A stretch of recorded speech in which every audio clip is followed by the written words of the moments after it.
প্রায় ৩ বছর ধরে আমি একটা ছেলের সাথে একই বাসায় থাকি। যদিও আমরা কেউই বিবাহিত না। আমার ব্যক্তিগত কিছু সমস্যা আর পারিবারিক ঝামেলার কারণে হঠাৎ একদিন বাসা ছেড়ে বেরিয়ে চলে এসেছিলাম। হাতে তেমন টাকা ছিল না, কোথায় যাব, কি করব কিছুই ভেবে পাচ্ছিলাম না। মেইন রোডের রাস্তার পাশে চড়া রোদে চুপ করে দাঁড়িয়েছিলাম। চেনা পরিচিত তেমন কেউ নেই যে যার বাসায় গিয়ে ২-৪ দিন থাকবো। কথায় আছে, ছেলে লাগলে হয় রাজা আর মেয়েরা লাগলে হয় বেশ্যা। যদিও কথাটা শুনতে বাজে লাগে, তবুও কথাটা সত্যি ছিল। মেয়ে মানুষ হলো মাছির মতো, খোলা রেখে দিলে পিঁপড়ে আসবেই। এসব ভাবতে ভাবতে একসময় মন স্থির করলাম, না, রেগে লাভ নেই। যাবার মতো কোনো জায়গা নেই, যা আছে তা নিজের পরিবার, ওখানেই আমাকে যেতে হবে। বাসায় ফেরত যাবার জন্য গাড়ির জন্য অপেক্ষা করছিলাম। এমন সময় আমার ফোনে একটা কল এলো। হ্যালো ম্যাডাম, আপনি কই? জি, আমি বাইরে। আপনার কি মনে আছে আজ আমাদের দেখা করার কথা? ও, আজ দেখা করার কথা ছিল? আমার তো মনেই ছিল না। সমস্যা নেই, আপনি যেহেতু বাইরে আছেন সেখানে ঠিকানা দিন, আমিই চলে আসছি। আপনার কষ্ট করতে হবে না। আচ্ছা, তাহলে এখানে চলে আসুন, আমি অপেক্ষা করছি। আচ্ছা। ঘন্টাখানেক অপেক্ষা করার পর এই মানুষটা এলো। যদিও এই মানুষটার বাস্তব নাম আমি আজও জানি না, কারণ এর সাথে আমার পরিচয় ফেসবুকে। তেমন কথা হয়নি, একটা সমস্যা সমাধান চেয়ে স্ট্যাটাস দিয়েছিলাম। তার সমাধান দিতে আমাদের প্রথম কথা হয় চ্যাটিংয়ে। মানুষটা যে এত ভালো, তার সঙ্গে কেউ না মিশলে বুঝতেই না। আমরা একটা রেস্টুরেন্টে গিয়ে কথা বলা শুরু করলাম। ম্যাডাম, আপনার হাতে এত বড় বিশাল ব্যাগ কেন? কোথাও যাচ্ছিলেন নাকি? আমি আপনাকে আটকে দেইনি তো? না না, তা না। আসলে কিছু সমস্যা ছিল তাই। আপনি বলুন, আমি শুনছি। আপনাকে দেখে কেমন যেন লাগছে। আপনি ফেসবুকে আমার সঙ্গে ততটুকুই চ্যাটিং করেছেন, তাতে আপনাকে এমন মনে হয়নি। মনে হয়েছে আপনি বেশ হাসিখুশি একটা মেয়ে। আসলেই কি আপনি এমন? না, আসলে একটু চিন্তায় আছি তো তাই। আপনি আমার সাথে কথা বলুন। আপনার লেখালেখি, অফিস কেমন চলছে? অফিসে খুব চাপ, তাই লেখালেখি আপাতত বন্ধ। যেহেতু অফিসের চাপ বেশি, তাই অফিসটাই বেশ ভালোভাবে চলছে। ওহ, আপনি চুপ হয়ে গেলেন যে, আর কিছু বলবেন না? আর কি বলবো? বুঝেছি, নিশ্চয়ই বাসায় কিছু হয়েছে, তাই না? তা না হলে এত চুপচাপ বা মন খারাপ করে রাখার মতো মেয়ে আপনি না। কি হয়েছে আমাকে বলুন, দেখি কোনো সমাধান দিতে পারি কিনা। আমি আজ একটা বাজে কাজ করে ফেলেছি। কি করেছেন? বাসা থেকে বেরিয়ে চলে এসেছি। কিন্তু কেন? এখন কোথায় যাবেন আপনি? কোথায় যাব জানি না। বাসায় দাঁতে দাঁত চেপে আর থাকতে পারছিলাম না। সহ্যের সীমা আমার আর নেই। তাই বেরিয়ে চলে এসেছি। মরতেও পারছিলাম না। কি করব বুঝে উঠতে না পেরে চলে এসেছি। কাঁদতে কাঁদতে বললাম। ঠান্ডা হন, কাঁদবেন না।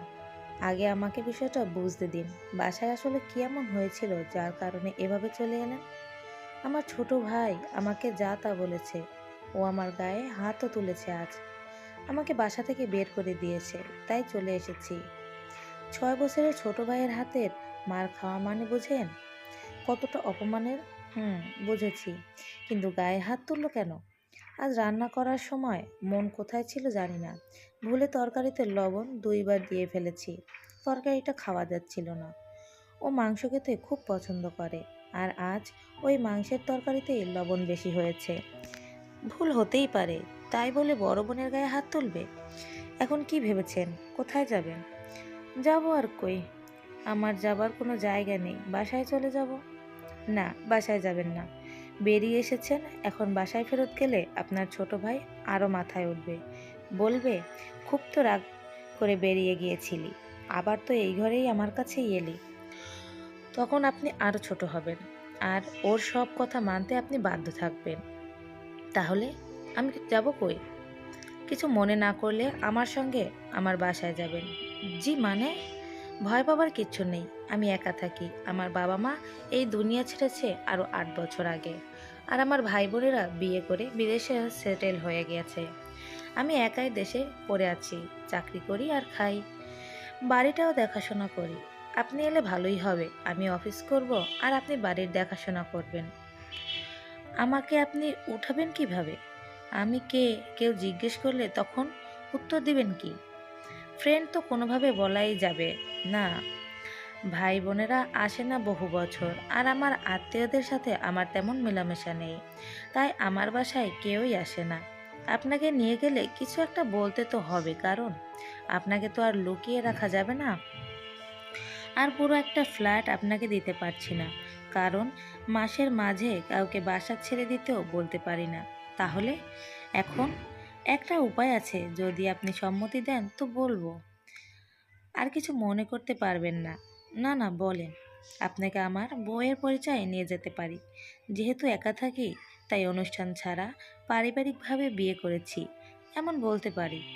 দেখুন, আপনি আপনার রুমে আপনার মতো থাকবেন। আমি সকাল 8টায় বের হই, ফিরি রাত 10টা থেকে 11টার দিকে। অফিস শেষে একটু লাইব্রেরিতে বসি তো, তাই দেরি করে আসি। একা মানুষের জীবন আর কতটা জমকালো হবে বলেন? আচ্ছা। তা আপনার বয়স তো অনেক হলো, বিয়ে করছেন না কেন? বয়স বেড়েছে ঠিকই, কিন্তু আমার বিয়ের সময় এখনো হয়ে ওঠেনি। পরে এক সময় বলবো সব। এখন চলুন বাসায়। জি চলুন।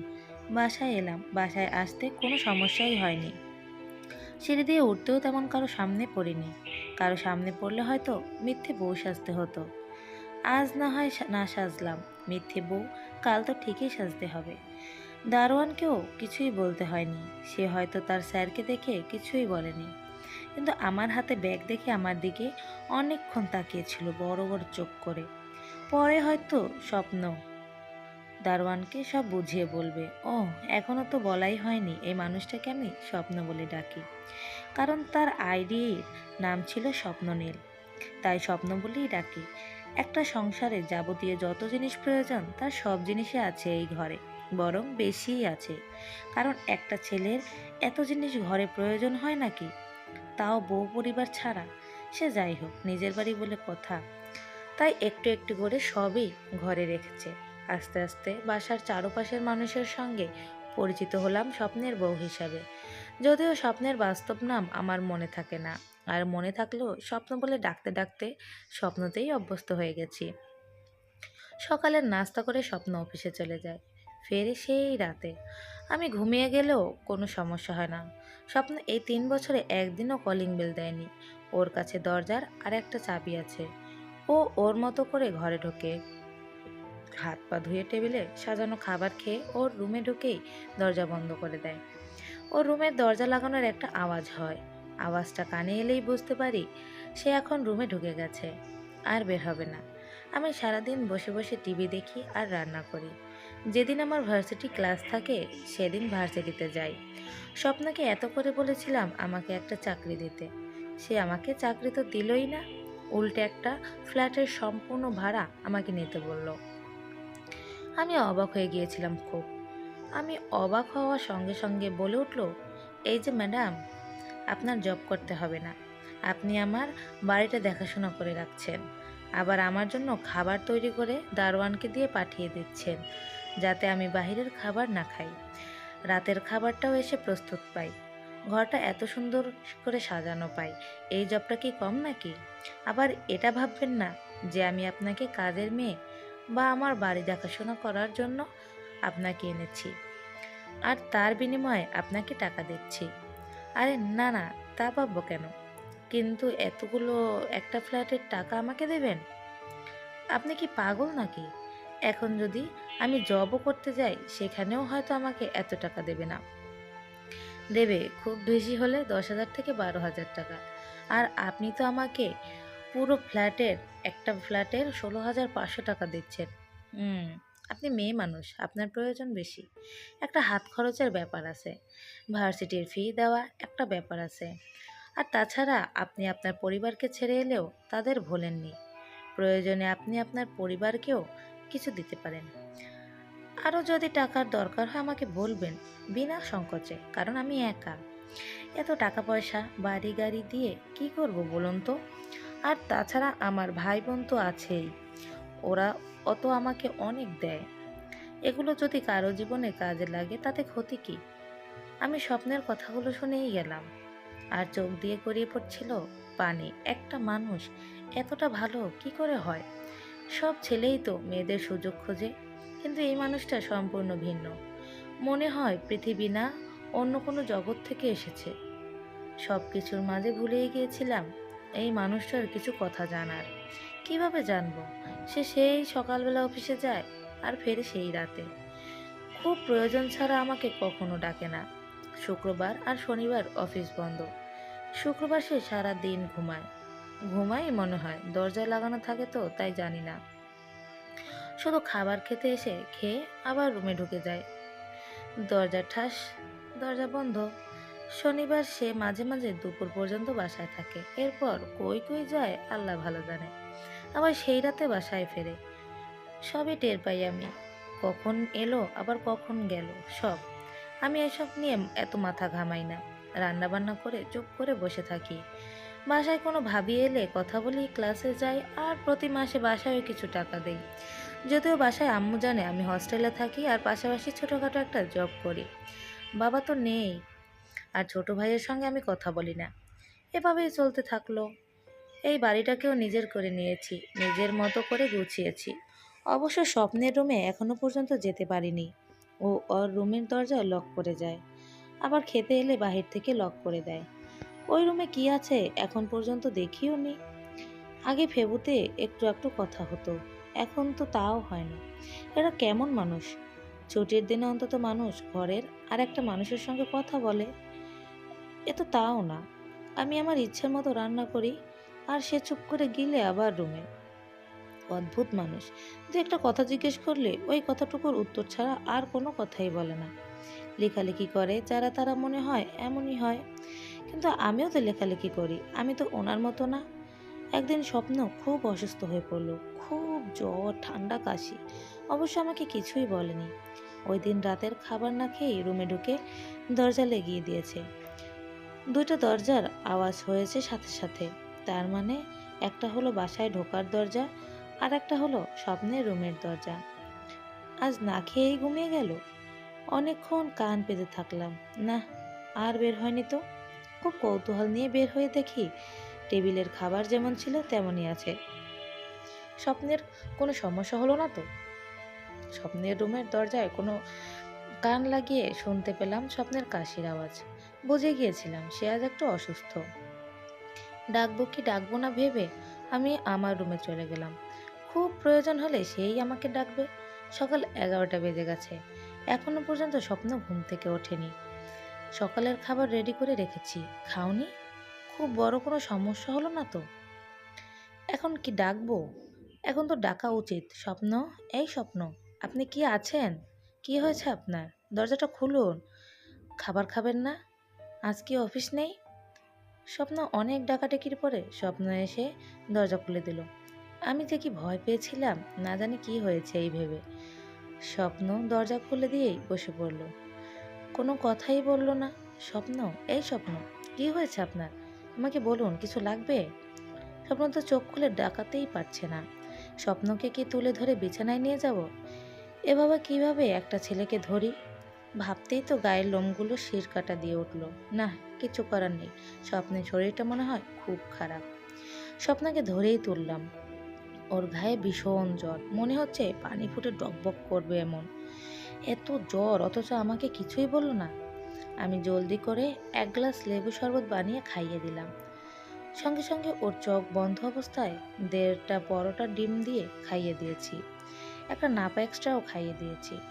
ঘন্টা খানেকের মাঝে জ্বরটা একটু কমে যাবে।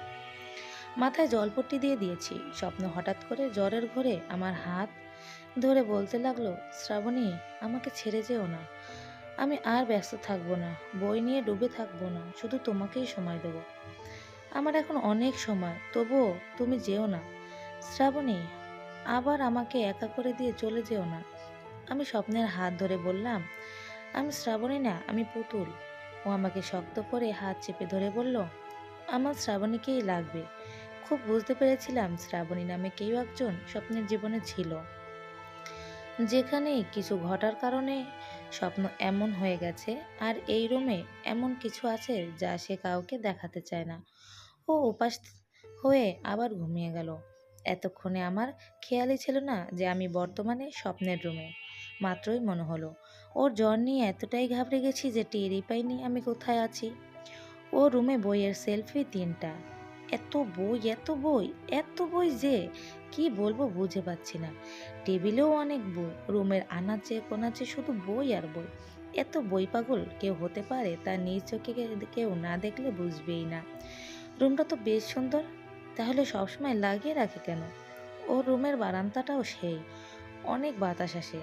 কিন্তু কি আছে এই রুমে যা ও বারবার লুকানোর চেষ্টা করে? বই আর কাপড় চোপড়ের ওয়ার্ড্রপ আর ড্রেসিং টেবিল ছাড়া তেমন কিছুই নাই।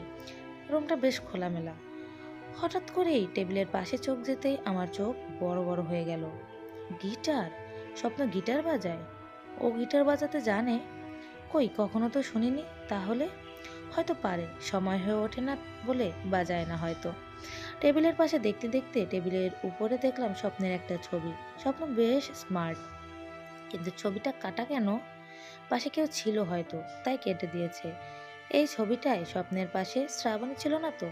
থাকতেও পারে। খুঁটিয়ে খুঁটিয়ে রুমটা দেখে আর তেমন কিছুই দেখলাম না। ঘড়ির সময় রেখে রান্না করতে দৌড় দিলাম। স্বপ্নের জ্বর, সময় মতো খেতে দিতে হবে। রান্না করতে করতে টের পেলাম স্বপ্নের ফোন বাজছে একটার পর একটা। আজ অফিসে যায়নি, তাই হয়তো অফিস থেকে ফোন দিচ্ছে। ওর অনেক জ্বর, এখন ওর ঘুম প্রয়োজন। আমি গিয়ে ফোনটা সাইলেন্ট করে দিয়েছি। ঘুমা, পূর্ণ একটা ঘুম হলে ওরই ভালো লাগবে। দুপুরে খাবার টেবিলে খাবার রেডি করতে করতে স্বপ্নের রুমের দরজা ঠাস করে আবার বন্ধ হয়ে গেল। তার মানে স্বপ্নের ঘুম ভেঙেছে আর জ্বরও কিছুটা কমেছে। সে জ্বরের ঘোরে সকালবেলা দরজা খুলে দিয়েছিল। সুস্থ থাকলে দরজা হয়তো কোনোদিনও খুলে দিত না। কোনো কথা না বলে এমনভাবে দরজা লাগালো যেন ওটা কোনো রুম না, কোনো এক গোপন ভাণ্ডার। রুমের সবই তো দেখলাম, লুকানোর মতো তো কিছুই নেই। সে যাই হোক, খেতে হলে সে আসবেই। বেশ খানিকক্ষণ পরে দরজা খুলে খাবার টেবিলে এলো। সে এমন সময় কখনোই থাকে না। আজ তাকে সামনে দেখে আমার একটু কেমন যেন লাগছে। জ্বর কমেছে? কমেছে। আগের থেকে এখন একটু ভালো লাগছে? জি, ভালো লাগছে। খাবারটা খেয়ে নিন, খেয়ে ওষুধ খাবেন। আমার কাছে ওষুধ নেই, নিয়ে আসতে হবে। আমার কাছে আছে। আচ্ছা, আপনি গিটার বাজাতে পারেন? আগে বাজাতাম, এখন ভুলে গেছি। ও, শ্রাবণী কে? জি, কে? কার কথা বললেন? থতমত খেয়ে বলল, শ্রাবণী। শ্রাবণী কে? জানি না তো। আপনি সকালে জ্বরের ঘোরে আমাকে শ্রাবণী ভেবে অনেক কথাই বলেছিলেন, তাই জিজ্ঞেস করলাম শ্রাবণীকে। আপনি খান, খাওয়া থামাতে হবে না। আর অবাক হবারও কিছু নেই। স্বপ্ন চুপ করে নাকে মুখে কোনো রকম খেয়ে উঠে চলে গেল নিজের রুমে। ঔষধটাও নিল না। কে এই শ্রাবণী? আমার জানতেই হবে। সে দুপুর থেকে দরজা বন্ধ করে রেখেছে। এখন রাত 10টা বাজতে চলল, একবারও খুলল না। রুমটায় আছে কি আমার জানতেই হবে। দরজায় ধাক্কা, সঙ্গে সঙ্গে দরজা খুলে দিল স্বপ্ন। বললাম দুপুরে ওষুধ খাননি, রাতে খেয়ে এই ওষুধটা খেয়ে নিন, জ্বর কমে যাবে। আর আমি আপনার ফোন সাইলেন্ট করে রেখেছিলাম, অনেক কল আসছিল তাই, হয়তো আপনার অফিস থেকে আসছিল। মানুষটা কত অদ্ভুত রকমের। প্রথম যেদিন দেখেছি তাকে দেখে এমন মনে হয়নি। কাল হাতটা ধরে যখন বারবার শ্রাবণী শ্রাবণী বলে ডাকছিল, তখনই বুঝেছি এই শ্রাবণীকে নিয়ে স্বপ্নের জীবনে হয়তো ভয়ঙ্কর কোনো ঘটনা আছে, যে ঘটনার ভেতর থেকে সে কোনোভাবেই বের হতে পারছে না। এই মানুষটাকে এই অবস্থা থেকে যেভাবেই হোক বের করতে হবে। কিন্তু এর জন্য স্বপ্নের রুমটা আমার আরও ভালো করে ঘাঁটতে হবে। কিন্তু ও তো রুমেই খোলা রাখে না, চাবিও সঙ্গে সঙ্গে রাখে। যেভাবেই হোক চাবিটা সরাতে হবে সুযোগ বুঝে। খেতে এসে প্লেট নিয়ে সামনে বসে চাবিটা প্লেটের পাশে রেখে খাওয়া শুরু করলো। আমার টার্গেট এখন চাবি। একটু আগে ফোনে কথা বলছে, কাল স্বপ্ন অফিসে যাবে। স্বপ্নের ফোনটা রুমে বেজে উঠল। স্বপ্ন ফোন আনতে রুমে গেল। এই ফাঁকে আমি চাবিটা সরিয়ে রেখে দিলাম। স্বপ্নের এখন ফোন বেজে ওঠাটা না জানি মেঘ না যাইতে বৃষ্টি পাওয়া। মনে মনে খুব খুশি হলাম। পরদিন সকালে অফিসে যাওয়ার সময় সে চাবি খুঁজতে খুঁজতে পাগল হয়ে গেল। আজ অফিসে না গিয়েও উপায় নেই, আর প্রজেক্ট সাবমিট করতেই হবে। সময় পার হয়ে যাচ্ছে দেখে স্বপ্নের রুমের দরজা বাহির থেকে সিটকানি লাগিয়ে চলে গেল। আমার প্ল্যান সাকসেসফুল। চাবি আমার হাতে। স্বপ্ন অফিসে যাবার পরে আমি স্বপ্নের রুমে ঢুকি। এমন কিছু বাদ রাখিনি, সব খুঁজে খুঁজে দেখেছি। ওয়ার্ড্রোবটাও দেখা শুরু করলাম। তেমন কিছুই পেলাম না, সবই তো স্বপ্নের। নিচের তাকটা খুলতেই আমার চোখ মাথার উপরে। শাড়ি, বেশ কয়েকটা শাড়ি এখানে আছে, সবই নতুন। একটা শাড়ি এখনো প্যাকেট করা, খোলাই হয়নি। শাড়িগুলোর একপাশে খাড়া করে একটা ডায়েরি রাখা। ডায়েরিটা খুলতেই দেখি কবিতা লেখা, একটার পর একটা পাতায় শুধুই কবিতা। এই সব কবিতা স্বপ্ন লিখেছে। সব কবিতা ভেবে শেষের দিকের পাতা উল্টিয়ে আমি একেবারে শেষের পাতায় লেখা, শ্রাবণী এখন আর আমার জীবনে নেই। আরেকটি রহস্য নিয়ে তার আগের পাতা উল্টিয়ে দেখলাম ওখানে লেখা, ডিভোর্স লেটারটা আজ হাতে পেয়েছি, সইও করে দিয়েছি, যে যাবার সে যাবেই। কাউকে কখনো জোর করে ধরে রাখা যায় না। তার মানে স্বপ্নের বিয়ে হয়েছিল। তার আগের পাতা উল্টাতেই একটা কাগজ উড়ে নিচে পড়ে গেল। কাগজটা তুলে দেখলাম, প্রিয় ব্যস্ত মানুষ, তোমাকে খুব একা ভেবেই বাবা মায়ের অমতে তোমাকে বিয়ে করেছিলাম। কিন্তু আমি জানতাম না তুমি আসলেই একা না। তোমার সঙ্গী, তোমার ব্যস্ততা আর তোমার বই।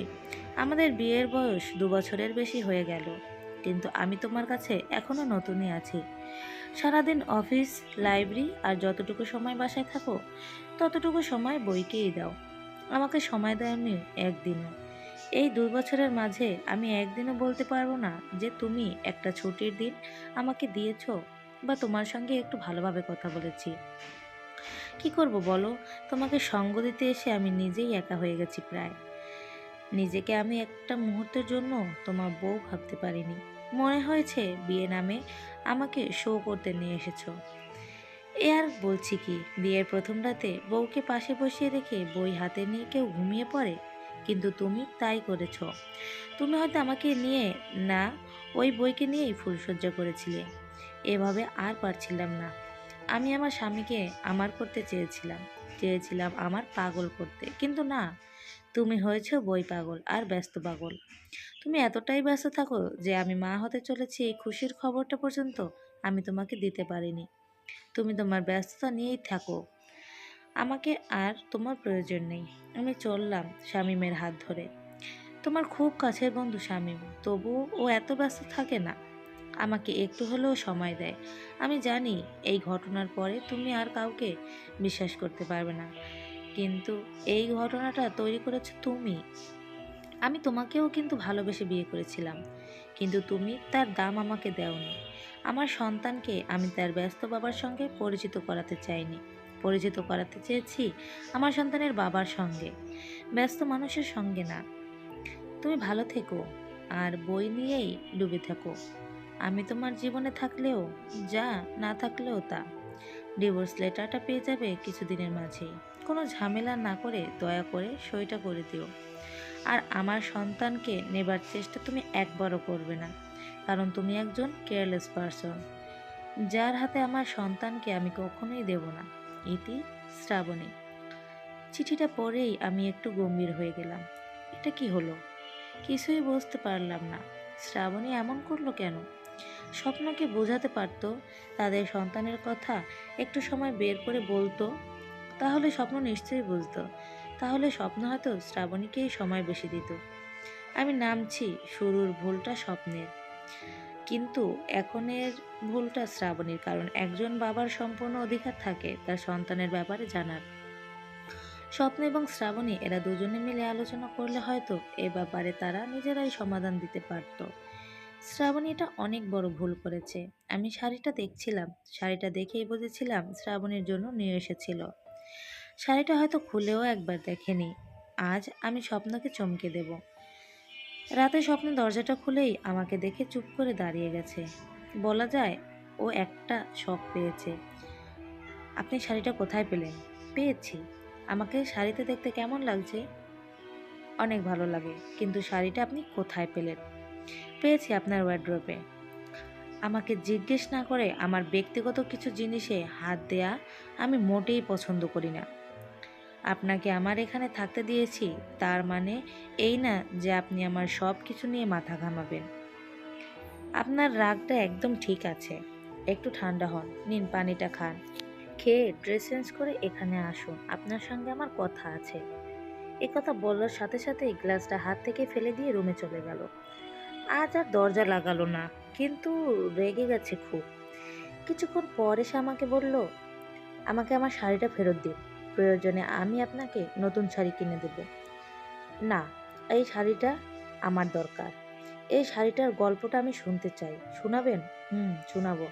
কিন্তু, কোনো কিন্তু না, বলুন, আমি শুনবো সব।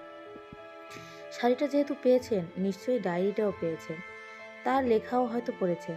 জি, পেয়েছি এবং পড়েছি। শাড়িটা আমি খুব শখ করে শ্রাবণীর জন্য নিয়ে এসেছিলাম। শুনেছিলাম মেয়েদের নাকি নীল শাড়িতে খুব মানায়, তাই নীল শাড়ি এনেছিলাম শ্রাবণীকে সারপ্রাইজ দিতে। কিন্তু বাসায় এসে দেখিও নেই, বিছানার উপর ওই চিঠিটা পেয়েছি। পড়েছি আর কেঁদেছি। আমার এই ভালো বন্ধু আমার সাথে এমন কাজটা করলো কিভাবে? শ্রাবণী যেত, কোনো সমস্যা ছিল না, কিন্তু আমার এই খুব কাছের বন্ধুর সাথে, ছি, ভাবতেই ঘৃণা লাগছে। এর জন্যই বুঝি এভাবে দরজা লাগিয়ে বসে থাকেন। আমার সাথে সেই প্রথম দিন ঠিকভাবে কথা বলেছিলেন, এরপর আর কোনো দিনও ওইভাবে কথা বলেননি। আপনার কি আমার সঙ্গে কথা বলতেও ইচ্ছা করে না? না, ঠিক তা না, আসলে ছেলে মানুষ তো, ছেলেরা মেয়েদের কাছে এমনি দুর্বল, তাই দূরত্ব বজায় রেখে চলি। আপনাকে আমার দায়িত্বে আমার বাসায় এনেছি, আপনার প্রতি আমার একটা দায়িত্ব কর্তব্য তো আছে। হুম, বুঝলাম। এখন একটা গান শোনান গিটার বাজিয়ে। এখন? এখন? পরে শোনাই? না, আমি এখনই শুনবো। আচ্ছা, স্বপ্ন অনেক ভালো গিটার বাজায়, গানও বেশ ভালো করে। ওর সমস্যাগুলো থেকে ওকে বের করতে হলে, এগুলো আবার ওর জীবনে ফিরিয়ে নিয়ে এলে ওর একঘেয়েমিগুলো একটু হলেও কমে যাবে। আমি ওর গিটারের বাজনা আর গানের মাঝেই হারিয়ে গিয়েছিলাম। আপনি তো দারুণ গান করেন। পারি একটু একটু, অনেকদিন গাই না তো, তাই এখন আর আগের মতো হয় না। শ্রাবণী যাবার পর থেকে গিটার ছুঁয়েও দেখেনি। ও খুব ভালোবাসতো গিটারের বাজনা। শ্রাবণী গেছে কতদিন হলো? এই তো 4 বছর হতে লাগলো। আমার যে সন্তান হয়েছে সেও এখন অনেক বড় হয়ে গেছে হয়তো। আপনি আপনার সন্তানকে একবারও দেখেননি? না, শ্রাবণী আমার সঙ্গে আমার বাচ্চার পরিচয় করিয়ে দিতে চায় না। আমার বন্ধু এখন আমার সন্তানের বাবা। আপনি আপনার বাচ্চাকে পাবার জন্য কোর্টে লড়াই করতে পারতেন। দরকার কি? আমার মতো ব্যস্ত আর বই পাগল মানুষের লড়াই করে কিছুই হতো না। তবে মাঝে মাঝে ইচ্ছে করে ওদের খুব দেখতে। আচ্ছা, ওসব বাদ দিন, এখন বলুন, আপনি কিভাবে দিন কাটাতে চান? আমি আমার মতোই থাকতে চাই। জি, তা তো অবশ্যই। আমি বোঝাতে চেয়েছি, আর কি বিয়ে করবেন না? এভাবেই কি একা কাটিয়ে দেবেন? আমার কাছে কোনো মেয়েই থাকবে না, তাই বিয়েটাকেও জীবন থেকে ডিলিট দিয়ে দিয়েছি।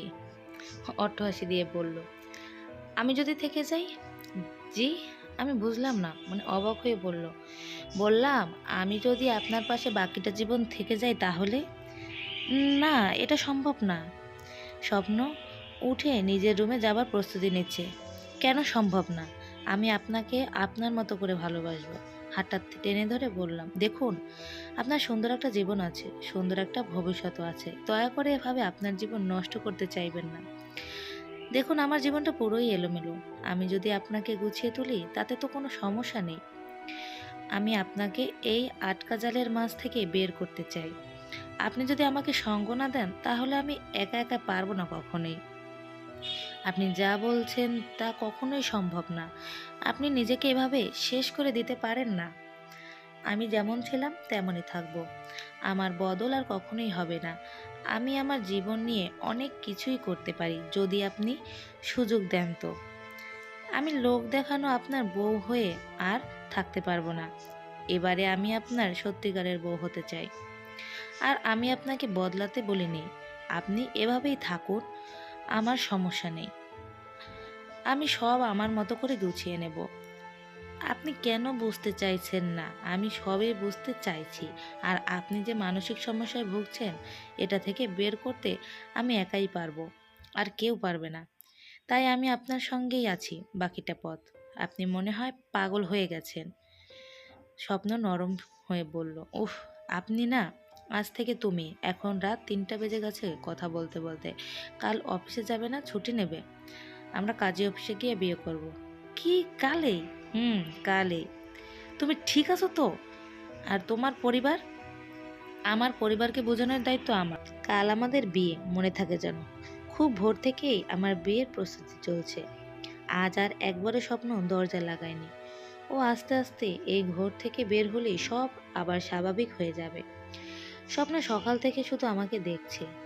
ও কি দেখছে, ও কি দেখছে নিজেই জানে। হয়তো ভাবছে আমি পাগল হয়ে গেছি, নয়তো গত রাত ধরে ওর সঙ্গে মজা করছি। সকাল 11টার দিকে আমরা খেয়ে আস্তে আস্তে বের হলাম কাজী অফিসের উদ্দেশ্যে। স্বপ্ন এখনো বোকার মতো করে শুধু আমাকেই দেখছে আর বারবার বলছে, পুতুল তুমি কি সত্যি সত্যি চাইছো আমাদের মাঝে এটা হোক?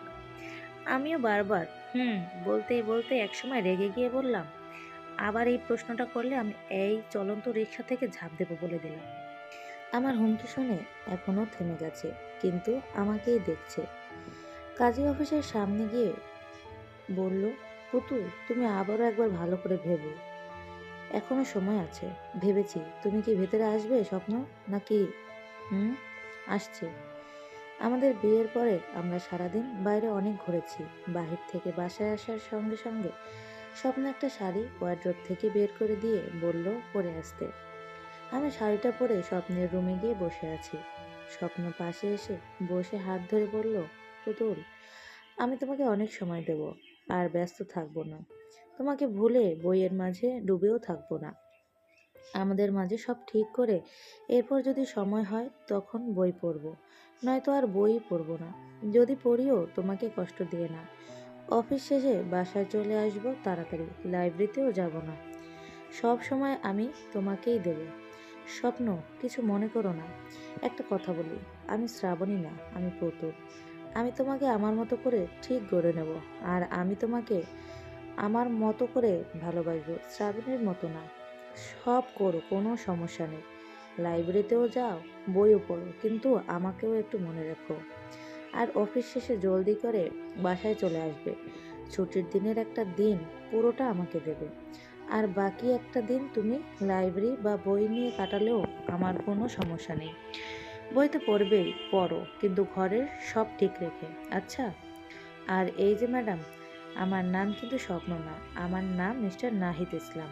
আমি জানি সেই শুরু থেকে ডাকতে ডাকতে স্বপ্ন ডাকতেই ভালো লাগে। তুমি আমার স্বপ্ন হয়ে থেকো। এভাবে কথা বলতে বলতে সকাল কখন হলো বুঝতেই পারিনি। আমরা খুব সহজেই কাছে আসতে পেরেছি। আমার পরিবারও সব মেনে নিয়েছে। স্বপ্ন এখন অনেকটা স্বাভাবিক জীবনে ফিরে এসেছে।